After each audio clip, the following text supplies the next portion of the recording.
Okay, we are super excited to have Michela Laverty here on our webinar today. We're going to be talking about how to leverage technology and community for the Dyer Fitzgerald Functional Academics Program, which we like to say SFFA. Michela's done an incredible job implementing this program in her classroom and really taking the program and curriculum to the next level. I hope that she inspires you today with all her amazing work and stories that she has in this short time. And I will let her introduce herself. Go from here, Michela. Thank you. All right. So my name is Michela Laverty. I've been teaching in special education for 10 years. I went to the University of New Mexico, and that's where I got my bachelor's degree in special education, but I have a background in gen ed and sped. So I got to teach a year of third grade in more of an inclusion model. And it was awesome. And then I kind of fell into life skills, started teaching at the high school I went to, and I fell in love with it. So I did 8 years in a life skills classroom with a wide variety of kids, skill levels, ability levels. The number of staff I had in my room really fluctuated from 1 to 8. So you never knew what you were going to get. I've really implemented this program in a lot of different ways. And this year I've taken a little bit of a palate cleanser, I guess you would say, and I'm teaching resource English at the high school level. So I am in Lacey, Washington this year. It's a lot of fun. I love it, but I'm really excited to share all the different ways that I used Sire in the program or in my program, and just how technology and community can really work to make a big difference in just like our kids. And I mean, the way that I taught, I couldn't teach another way. Okay, so in the chat, I think everyone said hi to me in the chat. Let me know. I know I have a couple high school, maybe 1 or 2 high school. I have some elementary. And so obviously my experience is going to be secondary based, but I do, like I said, have experience working with elementary, and a lot of the things that we're doing is we could very much tailor it to your needs. So if you have specific questions when it comes to the younger ones and how we can use technology, a lot of what I'm showing you is going to be very transferable, but I'd be happy to talk to you in like workshop stuff. I just showed, I left the secondary content areas on here.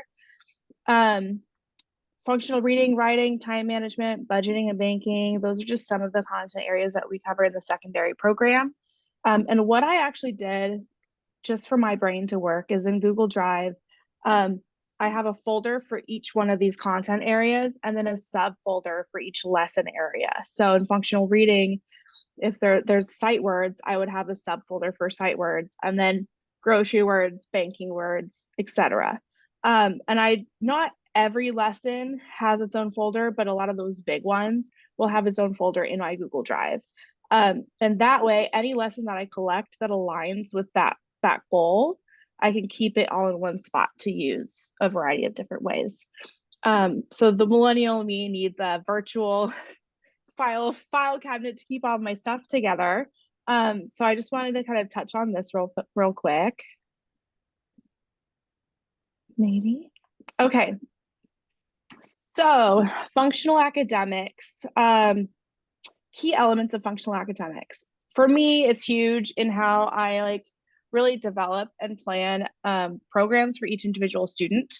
When I'm looking at what they're going to learn, I'm going to first look at it if it's age appropriate, if it's real world applicable, like is it something that they can apply in the real world setting, and if it's relevant to that student. Because while I might believe they should learn how to do it, if I know based on their opportunities and what they're interested in and their families and all these different things that go into that kid, if I have to figure out what's the most relevant to teach them in this moment, if that makes sense. When you hear life skills, there's a lot of different things we could hit on. There's a whole myriad of opportunities that we could give these kids, but you really have to think about what's the most relevant to them that we need to target first. It's easy to kind of get lost in the opportunity. But if students don't have the opportunities to go in the community the same way, or if their families right now are very much not letting them go practice, where they're more staying at home, or for whatever reason it is, you really want to target like specific relevant activities to them. So, speaking of relevance and age appropriate, um, I want to pick tools when I use with my students that are as age appropriate as possible. At Target, I don't know if you shop at Target, but on the left, there's this picture of this calendar that they had in the dollar section. It was like $3 or $5. And I bought a couple of those. And that is one big way that we practice days, numbers, but really organizing a calendar. It's hands-on activity. It doesn't look like a baby. It doesn't look like a baby activity, which is those are directly words coming out of my students' mouths. Don't give me that baby stuff. So they say me or they tell me. They're more willing to engage with it and they're excited about that stuff. So we take this and I've used it a bunch of different ways, but a lot of times I'll open up a calendar, I'll give them the months and the year, and they'll have to go and organize the dates based on that calendar. So that would be a good warm-up practice or a good like break while I go and take data or get ready for the next assessment. That's something that I can give them to do independently. So that's just an example of age appropriate and maybe more relevant practice that I use for my kids. Again, Target, love them. You'll see over here, I don't have permission from this parent to show her face, but this is one of my students that I had for a long time. And this is one of my peer tutors. Peer tutoring is a huge part of my program. And this is Shay. He is now playing college baseball, living his best life. But you better believe that he does come back and visit every break he can and still like comes back and works with my kids. Well, they're his friends. So I just thought that was a cute picture to share. And you can see this is a hands-on activity. I don't know if you zoom in with your eyes. These are newspapers. I hate these when they come in the mail to me. I just want to recycle them. I hate waste, but then I figured out a few years ago, I can collect them, pre-cut them. I have them in these big Target bins. And then these are activities where they have to sort. It's like a scavenger hunt. I pulled this activity. I didn't make it. I got it from Adulting Made Easy, who is my SPED teacher crush. I think she's the Beyonce of SPED teachers, but whatever. And this is one of her activities where they get to glue on or whatever you do, the correct price tag. So it might say, find an item that's less than $1. Sometimes it'll find a vegetable, find a household cleaning item. There's a bunch of different categories that they would have to go through this newspaper and put together. Again, you can let them cut them out yourself, whatever is best for that kid and whatever resources you have available to you. I did not that year, so I had them all pre-cut for them.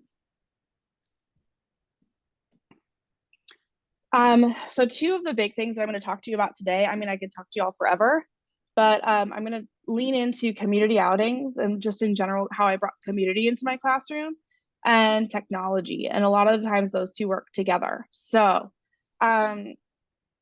students practice their skills at school, but can they apply their knowledge into the real world? I've seen a lot of teachers and I've seen a lot of kids who only practice a skill in their classroom with fake money or, in the same one way. And then when we take them in the community, my incoming freshmen, they get to go and do their first test and we're at Safeway and they panic and they have no idea what to do. So, or they might know numbers, but then when it comes to using the money and as real money or a debit card, they just don't understand it. They can't generalize that. So when we are thinking about developing or practicing a skill like the dollar up skill, like over the amount or any of those things, you really want to make sure they're practicing in a bunch of different ways and in different settings. We do have kids that are going to pick it up real fast, but there are a large number of students that are in our programs that need a lot of practice and they need to practice it in a lot of different areas with different staff members. So that's something I'm always thinking about when I'm developing instruction for my kids and programs. Our students should be able to generalize the skills they learn with us and use them in their community. So the end goal, my favorite part about the SIRE program is it has the short-term and the long-term goals. I always look at that long-term goal as like, okay, this is what I'm explaining to the parent why we're practicing this skill. This is why I'm explaining to my para why we're practicing this skill. That's the goal. But this short-term goal is what we need to do now to get them there or as close to there as possible. in the chat, just tell me if I'm talking too fast or if this is resonating with you at all, please. I love doing these webinars, but it's been a little while, so I know I could get really on a tangent and I don't want to lose you. I think you're doing fine. Okay. Let's see. So community, when I'm thinking about community, I've taken my kids a million different places. And it's all tailored. It changes by the year as far as what staff members I have, what kids and their needs are, and how much energy I have myself. You know, some years or some times of the year, I think we could all understand that we have more energy, and other times we are just gassed and we're tired. This is a week that I am tired. But I have gone all over the place with these kids. On the left, this is one of my students who, just love him. And he was a tricky kid. He came from middle school to high school, no behavior plan, nothing kind of crazy. First day of school, trashed my classroom, shattered a window, was not ready for high school. Just not prepared. No, didn't want to do any work, really was acting like a whole different kid showed up to school.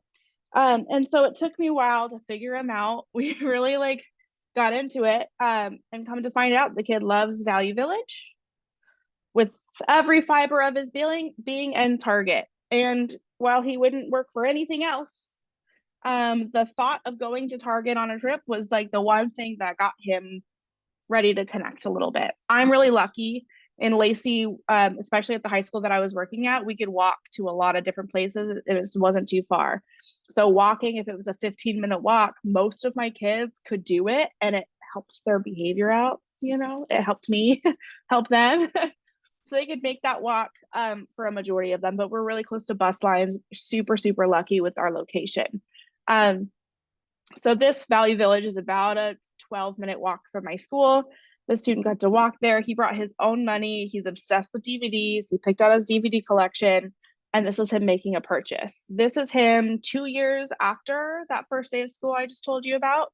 So much progress has been made. I mean, I'm so proud of this kid, but look at him. He's able to insert his debit card. He's practicing his skills. He's making those purchases. This was a kid that when he got the STIRE assessment in middle school, he was not working. He was refusing to work. And so they didn't know exactly where his level was at. And they said, well, he's maybe at dollar up, but he can't really do much more than that. As we practiced a bunch of different ways that I'll show you, clearly right now he's making his purchase. You don't have to do much besides make sure he's not cutting in line. That's the main thing we're working on now. And understanding how much money you have left. But he's able to make a purchase in the community and really understand the dollar up and over the amount. But we wouldn't have figured that out if we hadn't tried a couple of different ways to have him show us what he knows, if that makes sense. On the right, it's just another picture of my kids. We go out a lot, getting out of the classroom, especially if it's in a room with people you've been with forever. It's just huge in helping them just break up the monotony of it all, but also when they're in a new location, talking to new people, or just doing something in a different way, it helps them remember. And they'll tell me, hey gal, you remember when we used our worksheets out there by the football field? That was a cool day. We'll teach them the same lesson. We'll be working on the same activity that we've been doing for years, but being able to do it in a new place. This day we went and worked at the football field in the sunshine. That makes a difference as well. So sometimes community is more than just going out to Value Village. It could be just like your greater community in your school culture or in your school campus. Let's see. Okay, so this is, I don't know if you can see the chat button down below, but imagine you're taking your students to the grocery store. Like you're taking your kids. I know even if you have kinders and littles, just picture you're taking maybe the older parts of the group. What content areas or goals can you practice while you're there? Just brainstorm. What do you think? Throw me ideas in the chat. What are some goals you think you could target?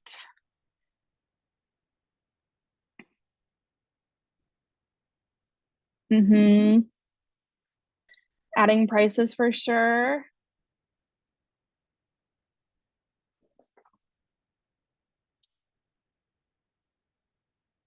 Yep, colors, shapes, and sizes. That's awesome. There's so many different colors, and there's all different shades of those colors too. That's a little more nuanced for some of those kids. Reading functional words. Price checking, dollar up. Yeah, absolutely. I'm going to show you some of the things that I brainstormed last night. Paying for items, yeah. So these are specifically pulled from the STIRE goals. So reading sight words, there's a whole list of grocery items in there, but also there's some banking words that I can think of that we would be able to practice. There's some, it's not vocational words. There's some other community words that we can talk about when we're walking around and seeing what's in that environmental print for sure. Even pointing out to the butcher and saying, hey, what's his job? What does he do? Those are vocational vocab terms, right? So it's more than just grocery words.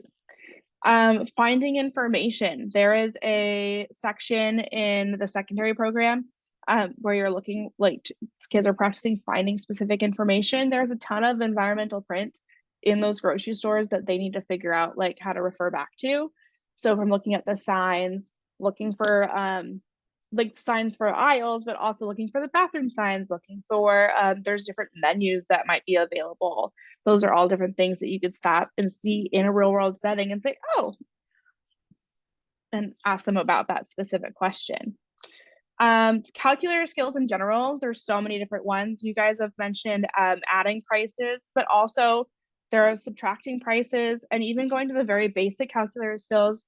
So many times I've given my students, we just take them on a walk around the grocery store. We talk about things and we stop at one every maybe third thing. And I give them a calculator or my phone or their phone, and they pull up the calculator app. And I say, hey, how much does that cost? Can you show me on the calculator how much this item costs? And they would enter the price. And that's a great skill that a lot of my lower kids need more practice doing. And it's so bland. They check out if it's just written on a whiteboard or on a card and they're doing it at their desk every day. So being able to do it and show us that they know what they're doing in that real world environment makes them feel so good about themselves. And it proves to me that I know they got it. The dollar up, over the amount, all these different things all go up to something that I know the kid's obsessed with.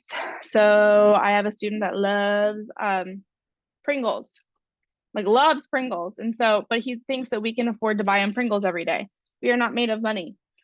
So I make him go up there and say, okay, you have your budget is $5. How much does the Pringle box cost? Do you have enough money to pay for that? And then we do the math. And it doesn't, you don't have to have money every time. You can say we're having imaginary money, we're practicing. And I've never had a kid really throw a fit about not getting something that day. Not hard enough that wasn't too hard to redirect. So really like going in with that idea and prepping them saying, we're going to go imaginary shopping. We're going window shopping today. Let's go practice. And then they get excited. Those are just some of the things that I think about when I take them in the grocery store or at Target. And I will show you later. I have a couple of like scavenger hunts and activities that I make, so they get to go in and actually I have a worksheet. They have work to do. There has also been times where we go to like Fred Meyer or Costco. It's cute. Well, not Costco. We were grounded from Costco because they got too excited about the samples. But and I don't get paid enough to take them there. But Fred Meyer is a huge, great spot, and they have a huge area for people to sit down at a lot of times. There's like a cafe or just like a, a spot with tables. And so I would have them go in small groups and they'd come back and there would be a small group with me working on some worksheets where they're practicing that skill, the worksheets that we do in class, but they're practicing them out in that little area at the store. And that's just another example of being able to run different groups in a whole new location. And oftentimes I get more work out of my kids there than in my classroom. So community outing benefits. These are two of my students. I have They're so cool. I'm just love them. So this is Matthew. He is now, gosh, how is he now? 20 years old. We've been taking him out in the community a lot, and that's where he actually thrives the most. He hates being in the classroom and he hates doing classroom work. But if we trick him, you don't tell him we're tricking him. But if we take him in the community, I get way more work out of him. And this is Taylor. She was one of my peer tutors, and she worked at Chick-fil-A that year. So where do you think we went? We went to Chick-fil-A, and they got to go order their food from Taylor, who knew the kids and knew what they were saying, especially some of my students that struggled verbally with like explaining their needs. She was super patient with them. She really helped them build their confidence. So we really leveraged that relationship that we had with a community partner. It brought quality time with those peers, so they got to practice hanging out with each other in a whole new area. Again, if they're in the same classroom all day, they just get like so used to being in their own bubble, doing their own thing. So they got to really have quality time with each other. They made a memory and they enjoyed spending time with each other. They got to practice choosing something. I never knew it would be so difficult for a kid to make a choice for what they wanted to order. But when I took this group to Chick-fil-A, man, it was a whole thing. So they got to practice making a choice and then ordering that snack and then making that purchase.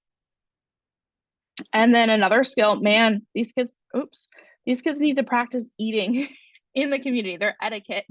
They eat in their classroom, great. They know the routine. But when you're in a new world and your mom's not there doing it for you, some of my kids really learned like, oh, where's the trash can? I have to throw my straw paper away. Like a lot of that stuff we really had to practice. And with like how loud we speak, that was a big one too, because most of my kids don't get to go hang out with friends at McDonald's like I did in high school. They're not getting to do that a lot. So they get to practice now, and man, they're so pumped. So we're really working on like tone of voice, all these extra skills on top of making like those basic functional academics. This is same location. While our kids were waiting for their stuff, I brought these, and I can send them in the chat. These are communication cards that I got on Amazon. And so they love to play a game, and I made them. We do this in my classroom a lot, but we brought them with us to the store or to the shop. And I made them all sit by themselves at their table. I was not with them. The two girls that are closest, like with their backs to us, they are the quiet ones that want a lot of redirection or affirmation. So they would keep looking at me and I would just fully ignore them. I said, you have to talk to each other. And sure enough, by the end of that trip, they are gal pals and now make points to go do a girls' day together sometimes. It's really cute. But it was some practice where they had to play that game together and wait and learn how to like help each other out. That was definitely a journey. It was not a one-time kind of solution. So outside of Chick-fil-A and the grocery store, we go to the mall sometimes. That's an adventure. Definitely make sure you have volunteers or enough staff, put them in small groups. But the mall was huge because they got more independence than I think they get in a lot of other times. They got to go with their small group and choose where they wanted to go. They had to follow a schedule and figure out how to get back on time for our next checkpoint. But then they got to show off what they were interested in. What was their taste in clothing, what was like in their budget. So we really worked on being able to read tags. If you look, the H&M tag is different than the Nike tag in Dick's Sporting Goods. And they really had to figure out where the tag was, what the tag said, what size it was, and if it really fit them and if it really fit their budget. So everyone had a phone with the calculator on it that they practiced doing. I have one student that needs a bigger calculator, so she has her own that has a braille on it. But they went and they practiced making sure, okay, I have this much in my budget. What can I afford?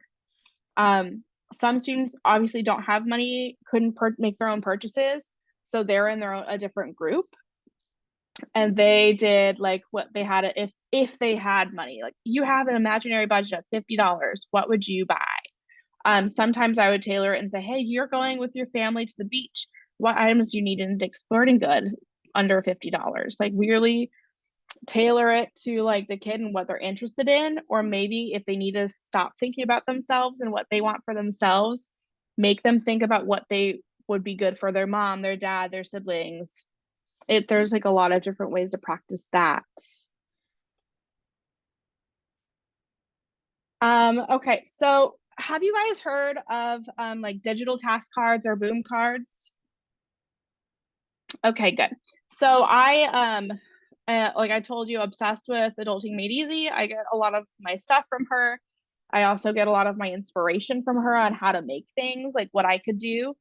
On the left is just a picture of one of her digital task cards where there's a phone number and then this phone, and they would click. Oh, my bad.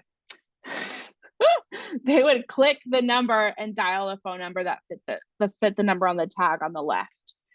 So that's something that they can do on a computer, on a tablet, and it's good practice, and they can practice it again in the community or in their classroom. But being able to practice it on using technology is really helps them generalize those skills, right? On the right, I have an example of if you know what HelloFresh is, these are HelloFresh menus. I sent an email out to my school and I said, hey, does anyone have HelloFresh menus that they aren't using anymore? If you could just donate them, that would be great. Threw them all in a binder. I have like 400 of them, and it's a lot. And then there's a variety of different activities that we do with that. So naming the ingredient, reading the how much time it'll take. There's a lot of reading comprehension that we do in here. And while there are paper worksheets, most of what we do is they're given the menu in print, and then they have a Google form or they have a Google assignment where they're typing their answers in and submitting it. So it's not something else I have to keep track of on paper, but they're getting to like see a print and then transfer it and the information into like a digital manner. I'm pretty sure I have a Google form that connects to this one. And I have a lot of like worksheets that I've made on Kami or on Google Slides that are digital for them. Okay, so I picked a couple different topics. I could probably talk forever, so I'm keeping track of the time because I want you guys to be able to talk and ask questions. But I'm going to pick the dollar up method just to kind of lean into a little bit. Whenever you're looking at a lesson in SIRE, I want you to think about your medium, and that's the best word I could describe, right? I could think of. I'm hoping it makes sense to you guys. It made sense to me, but pick your medium of like how you're going to teach them. Pick what you're going to use to teach them, pick your method of how you're going to teach them, and then pick your setting. Where are you going to teach them? So for the dollar up method, different mediums that you could use to practice that: real money, paper bills, virtual money, or again, numbers with the dollar sign, right? Those are all different ways that kids could practice the dollar up method. And then the method of practicing, there's print and digital worksheets or activities. I will show you some of the different ways that we practice.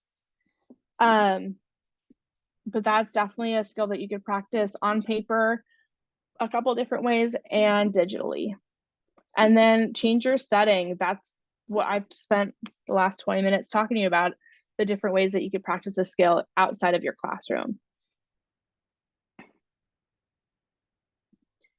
I'm gonna skip that. Oh, I thought I had one more. Oh, maybe that's the only one. I took some out for time. So I told you at the beginning of the session that I have a Google Drive filled with a folder for each subject. And this is just a screenshot of it. I have adding prices, I have check writing, the dollar up, all these and I've added some other stuff in there. But figure out your method of organization. This is a screenshot of my check writing page. So I have so many different activities that cover check writing. the $0 to $5 range will have all these comprehension questions in a worksheet, but the worksheet's a Google Doc. So they just type their answers. And then all that's just focusing on that $0 to $5 level. And then it just moves up forward in the same way that a lot of the money activities are, like the dollar up, when they're, can they do it from 0 to 5? Can they do it from 10 to 20? So that just shows you kind of how I have a bunch of different activities in that skill set. And I will pop up and show you what the worksheet looks like. Maybe, did I link it? Let's see. Oh, I have it right here. Okay, so my screen, I'm so sorry, you see everything in my background. So here's check writing. It's nothing fancy. I am not a instructional designer. That's why I don't sell too much on Teachers Pay Teachers, but it works. My kids get it. I have check writing 1. They put their name, they put the date, and then they have to see the price and then spell it out. And there's probably a better way to explain that. That's the only way that my kids and I could talk to each other with. So I just say, okay, spell it out. How do you spell that? And then they would write $2.85. And then they'd go through and practice that. I give them examples, and then I have had different worksheets on the side where it shows them how to spell each one, like a separate thing that they have. But that's definitely one way that we practice check writing. Are my kids going to write checks very often? Probably not. I don't write checks very often. I had to find my checkbook for the first time in a long time. But it does help them understand. It's a good practice skill, and it helps them understand how to spell those words still. I think it's still a really good skill to practice it, but not lean into too much.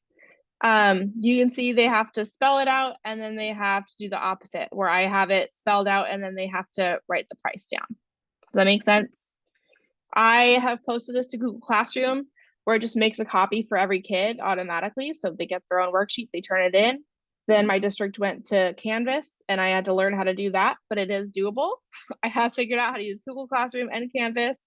And in the summer, I just make a lot of the stuff, schedule it ahead of time. So it's a lot easier to kind of plan some of those groups.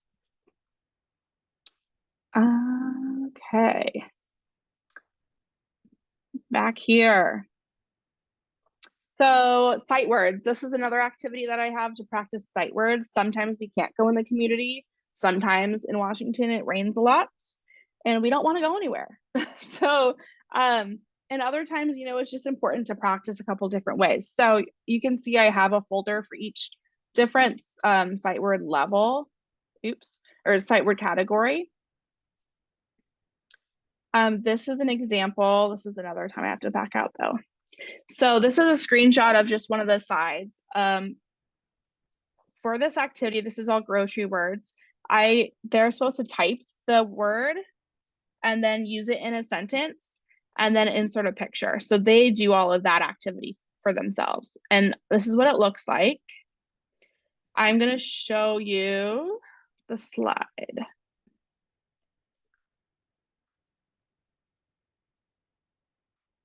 Oh, I made a video. Look at me. I forgot I did this. I made a video. Let's see if it works.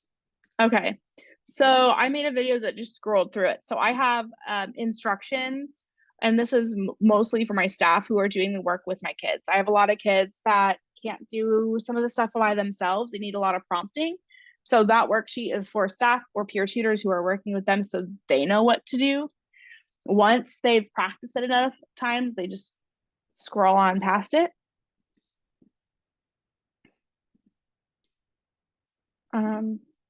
Let's see. Let me hide you guys. There you go. So then, so this is where it gives an example. So it'll have two prices that you add together, and then the answers down below, and it's highlighted in the color. So I do one example slide so they can see. I think I did that one for you guys so you could see Yeah, sometimes I'll start with just the dollar bill up there and they just have to do the change. And then it'll be another level where it's all blank and then they have to do it all. And each PowerPoint has, not called, each Google Slides has, I think, 10 or 15 slides. So it's just like a worksheet. But each question is on its own slide. How are you doing? You all good? Okay, perfect. So I thought about this last night and then I did not go and dig through my old images. I would have had to go back to 2016, but I'll just tell you about it. It was so funny. On one of my very earlier versions of this activity, I had a kid who picked the word roast.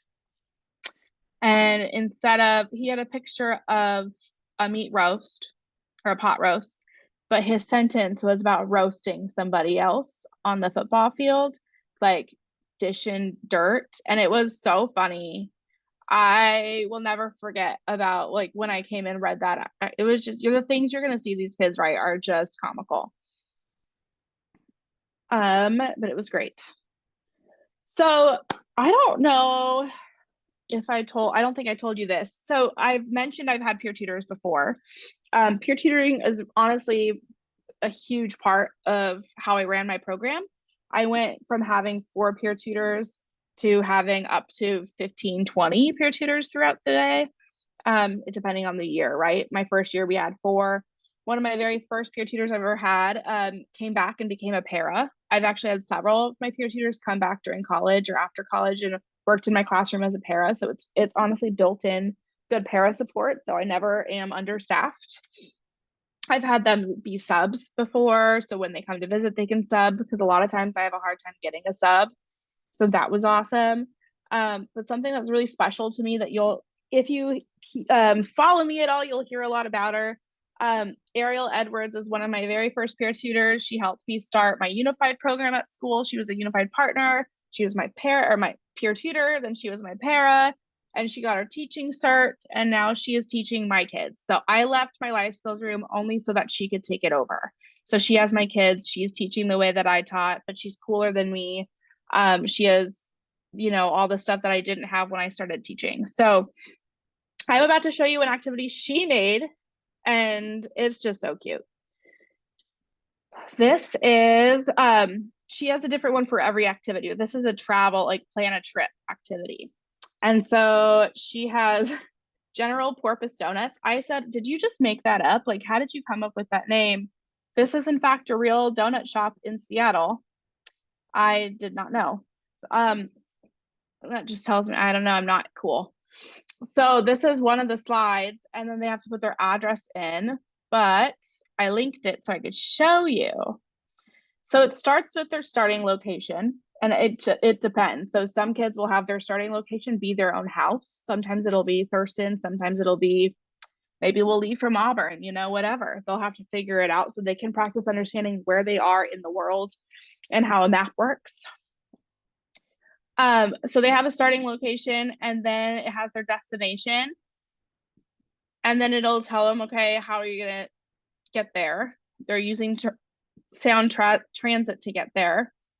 And then they'll have to decide, okay, how many travelers are going? How far is it? How much time will it take to get there? They're going to have to go through and answer all of these questions. Even my lowest kids still do and engage this activity, right? They still get the same opportunity to be part of the group and learn what, and engage as much as they can. My lower kids would have a para with them or a peer tutor with them. Sometimes my lowest kids worked the best with an older student, right?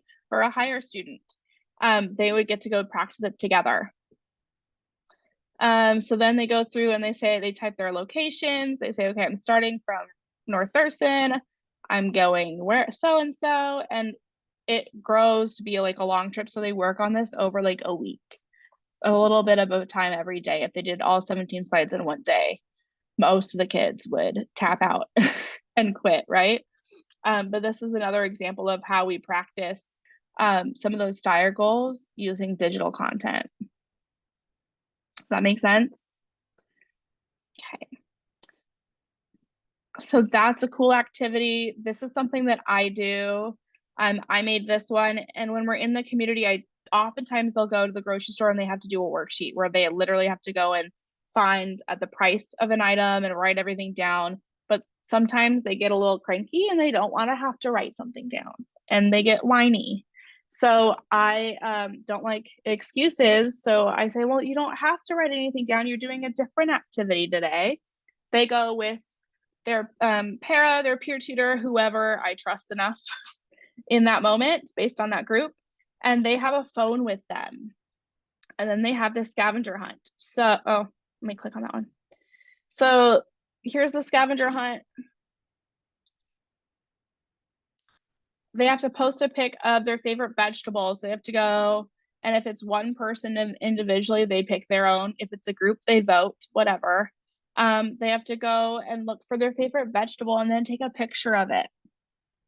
They're all the kids, some of them are all about the angles. Others don't care about angles, but it's very interesting to see how they approach this project, right? They'll have to post a pic of their favorite vegetable, their favorite protein item. That's a whole debate about what has protein in it or not.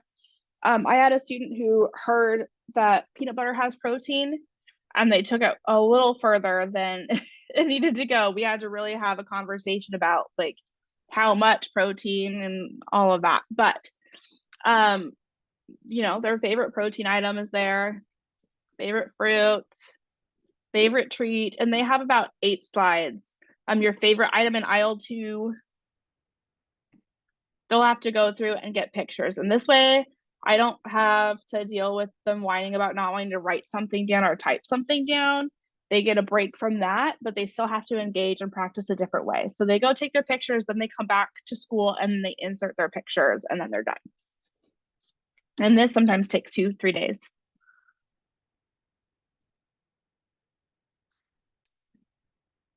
Another example. Michaela, we're about 10 minutes out. Yes. I love all your examples, but I want to make sure that people have time to like discuss or comment or share or ask questions. So how many more things would you like to share with us? I think this is my last one. Okay, awesome. And then you guys think about your questions that you have or things you'd like to share. Okay, perfect. Yeah, this is just breakfast brain. I have one for like breakfast, lunch, and dinner, right? But it's the same thing where they have to go through and find words that describe the picture. So yummy. And we do this as a group or individually or small groups, right? I'll put this on the whiteboard and we do it all together. So they'll have to describe it and then they'll have to list the ingredients they see. And that's a whole discussion sometimes as well. And then we'll talk, would you eat it? We can really lean into it and draw this out for like 30 minutes if we want to. But those are just different examples. I have a million of them. I just wanted to show you a couple different ways that I use it in the classroom. I can talk forever. I do have a QR code example that I never got to as far as taking data in the community. So if you want to talk about that, you're always welcome to connect with me outside of this webinar and ask specific questions. If I can find my original post, I'll share my email and you guys can just reach out to me and I'll be happy to help you. Yeah. Do you want to put your email in the chat? Oh yeah. Okay. Let's see. Oh, there you go. It's somewhere. If I can find the chat again. That's the part. Everyone loves Zoom so much, but I'm so spoiled with Google Classroom. That's what I do. COVID did, you know, so now I'm like, how does this work? There it is. Okay, while you're doing that, I'd like to see if any of our participants today have any comments or feedback on what Michaela showed us. You know, the first part of this presentation was really about community engagement, community-based instruction, which is so incredible because I think it's one of the biggest pieces that is missing, and one of the greatest parts of this that functional academics promotes, right? But you've just shown us how you've been able to take a simple program like subtracting prices on a calculator and implement it and apply it in so many different ways, right? And how those experiences really shape our youth. And not just thinking about groceries, like I love that mall setting, right? Not just thinking about the grocery store, but like how often do our students actually have an opportunity to look at what price tags look like across different environments, make choices, think about their own styles. I know some of my youth also like would make money at the cafe that we had, but they didn't actually know how to use it, right? A lot of them just like turned it back over to their families, right? But have that independent ability to make a choice on how they would want to spend something for them or for someone around them.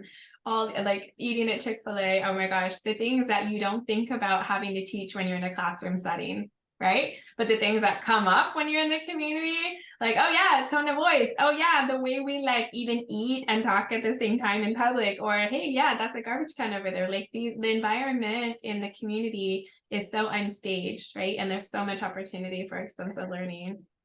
Thank you so much. Does anybody have any questions for Michela? Or comments about things that they're doing in their classroom or anything that you'd like to share? We'll spend the next like 8-10 minutes going over something.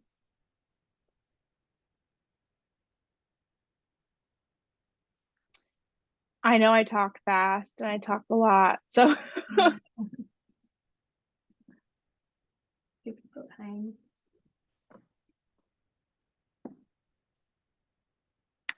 Is anybody doing community-based instruction or integrating different apps and technology into the instruction that you're doing at the moment?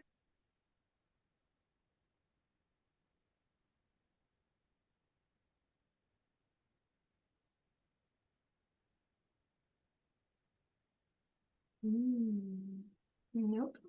I think some people are typing, they've got some ideas to share. Yeah, and I know or you're welcome to talk to us too. Yeah. So I guess your questions here, are you using technology in the classroom? Is there a content area that you're struggling to differentiate? Or is there anything else I covered here that you'd like to dig into more? So those are some prompt questions if you guys want to jump in. Yeah, and sometimes something I didn't talk about maybe enough is the different ways to collect data. And I have workshopped a lot of different ways, and it's changed based on, again, how much energy I have, what kids I have, and how many staff members I have. But I use anything from Google Forms to collect data on specific things. I take the data books. I don't take the data binders in the community with me. And sometimes when we're leaving the classroom, I'm not taking all those binders with me. So we, again, Google Forms or having Canvas or Google Classroom and having a worksheet just to take the data when we're in that space. Or if I have a bunch of substitutes that I don't know what the data is going to look like, I'll have them do that. And then I will decide. I was attached to my data binder, so I would decide how it would go in there. But there are a lot of different ways to take data and like take accurate STIR data, but using technology to do it instead. So feel free to ask us anything. I know you may just be listening in. That's okay. We'll give you a couple seconds. So oh, go ahead. Oh no, you go for it. I thought somebody was trying to say something. It was me. Oh.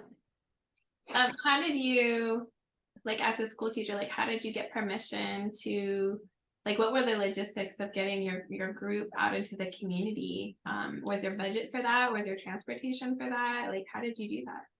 Yeah, so our school had we have a van. We call it the SPED van, which I hate the name, but I mean, it's the SPED department's van, so it makes sense. So we actually had a van for our department. We are the only school, we had it donated to us a while ago. It was not cute. It was older. It was probably, yeah, it was definitely 20, 30 years old, but we had a van that we could use to drive in the community. But we really focused on places that we could walk to or take the city bus. Now the buses in Olympia and Lacey are free, so there's no fare. But before there used to be a fare and the district would pay for the bus fare. And then we have a one field trip form they fill out at the beginning of the year. And then the dates are from the dates that we choose. So the beginning of the school year to the end of the school year. And then as far as communicating with families, I use Remind. That really helped a lot so that families knew when we were going in the community for the most part, like when we had a big planned activity, and it would give me reminders so I could say, hey, don't forget, please bring a coat, bring your sunscreen, bring money if you would like to spend money, all of that. So cool. Like, how many times would you go to the community a month? It depends on the year. So I had a couple years that I had a really high group with like the behaviors were very manageable. A lot of the kids where they'd have more behaviors in the classroom and less in the community. So we would be out, sometimes it'd be 4 days a week, not for the whole day. Right. Other times I'd have one group that would be out and we'd be out 5 days a week and they would practice the same activity, but it'd be different kids every day. Other times as a whole group, sometimes we would do it once a month as a whole group or twice a month. How many students did you have in your classroom? Life skills students, I would have, I had 10 to 12. Okay. And then I would often have peer tutors. So then we'd collect people. So sometimes we'd take 20, 30 kids out there. Oh my goodness. That's so you had a van for 30 kids? That's like a school bus. No, we would have to make trips. Oh my goodness. So cool. I just loved hearing your experiences. Well, thank you so much. And if anyone else has anything they want to put in the chat or ask Michela, we're going to, again, record, like, let you guys see this recording. We're going to share that slide deck with you.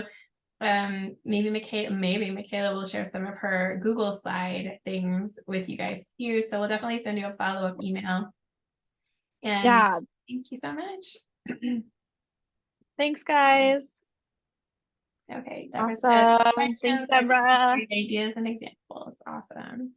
Yes, and I do have some of the things I've shared with you, like the slideshows I've made are on I think it's on the SIRE database, so you guys have access to that for free.